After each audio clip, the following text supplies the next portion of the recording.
Ketemu lagi dengan saya sebagai penghobi burung yang akhirnya mencoba buat ternak burung murai batu, dengan tujuan membuat video ini bisa berguna bagi para penghobi burung murai batu yang akan mencoba untuk beternak, yang tentunya bisa bermanfaat untuk sekedar hiburan ataupun untuk bisnis yang menghasilkan. Walaupun tidak mudah, tapi dengan usaha yang maksimal, peluang berhasil dari peternak burung bisa semakin tinggi.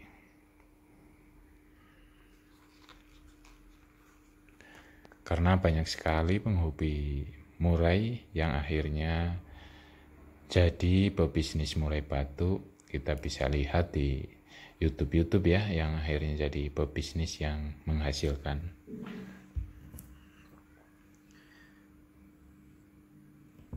Tentunya yang perlu diperhatikan dalam beternak murai, kita harus melihat beberapa yang perlu diperhatikan.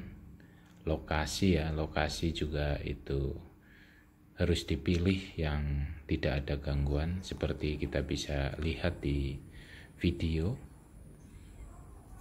Jadi yang tidak ada gangguan seperti tikus, kucing ataupun hewan pengganggu lainnya yang membuat murai menjadi tidak nyaman. Kita bisa lihat di sini diantaranya seperti ini ya. Di video tersebut tidak ada gangguan, baik kucing tidak bisa masuk ke sini ataupun tikus ya, atau hewan-hewan lainnya yang bisa mengganggu. Juga kita bisa lihat di video tersebut, kandang tersebut itu sepi ya, tidak ramai, artinya tidak terlalu ramai, tidak seperti pasar yang ramai sekali. Tentunya murai ini tidak akan nyaman, tidak seperti pada lingkungannya yang di hutan. Nah, kita bisa lihat murai tersebut itu sedang memakan cacing ya. Di samping juga tempat tersebut tidak terlalu ramai ya, juga terjangkau tempatnya, terjangkau dari rumah. Jadi ya bisa di belakang rumah lah terjangkau, supaya kita bisa melihat sesering mungkin. Nah, ini kita bisa melihat di video murai tersebut sedang memakan cacing tanah yang sengaja kita sediakan. Nah, itu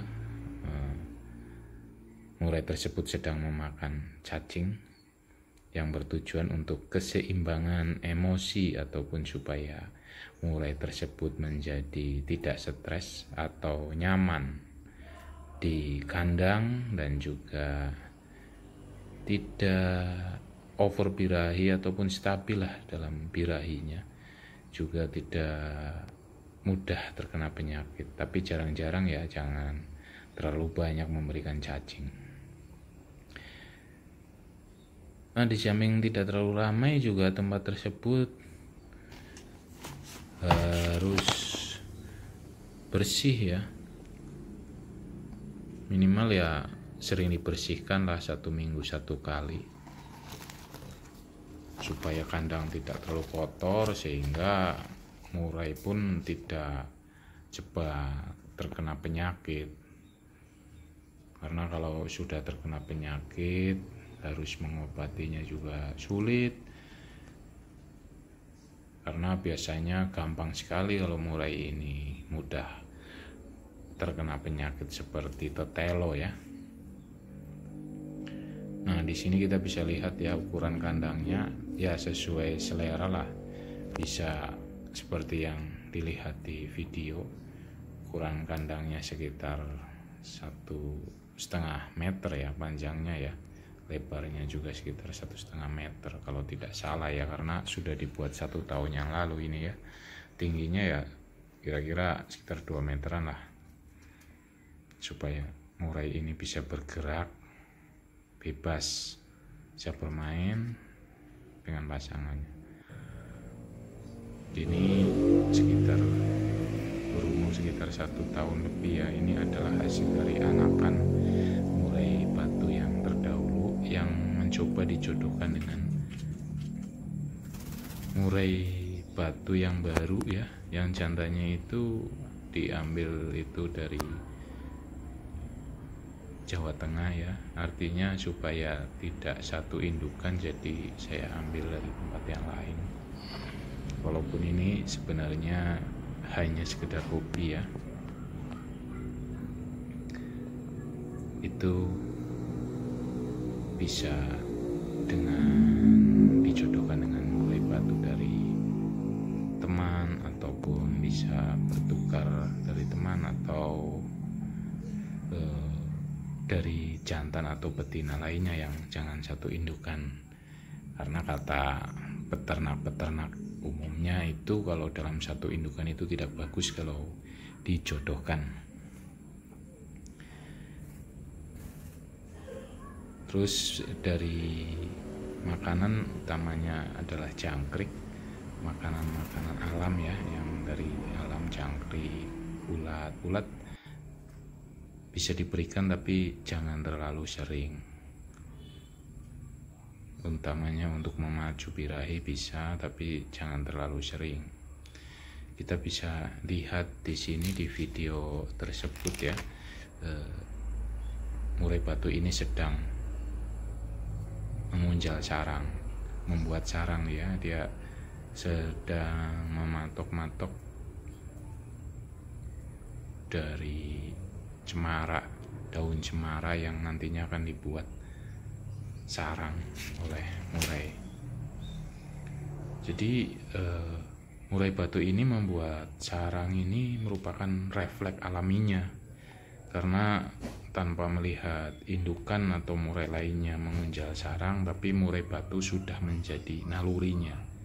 Karena murai batu ini baru berumur 1 tahun 2 bulan ya, 1 tahun 2 bulan kira-kira. Jadi sudah memiliki naluri untuk membuat sarang, jodoh dengan lainnya, terus kawin. Itu sudah menjadi nalurinya tanpa harus diajari ataupun tanpa harus melihat indukannya membuat sarang ataupun kawin. Dia sudah menjadi naluri atau refleks dalam dirinya murai batu. Nah ini dia sudah bisa membuat sarang sendiri dari nalurinya untuk membuat sarang, karena dia akan bertelur. Jadi secara otomatis kalau mau bertelur akan membuat sarang.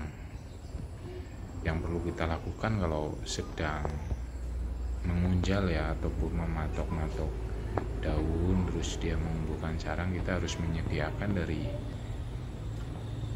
daunnya. Kita harus menyediakan daun cemara kita sediakan di dasar kandang tersebut.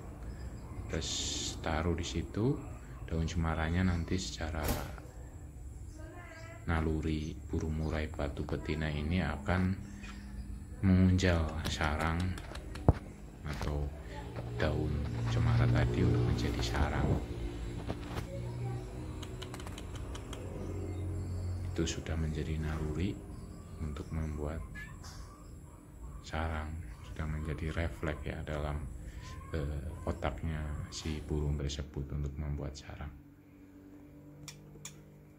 Nah kita bisa lihat di sini juga murai batu ini sudah bertelur. Ini karena telur-telur permulaan, jadi posisinya juga di pojok karena baru belajar ya mungkin ya, sehingga posisi telur tersebut di pojok. Kemungkinan karena baru belajar. Demikian sedikit pengetahuan peternak murai batu dari saya. Semoga bisa sedikit membantu bagi para pemula ataupun yang baru mau mulai beternak burung murai batu. Semoga berhasil. Sampai ketemu di channel selanjutnya.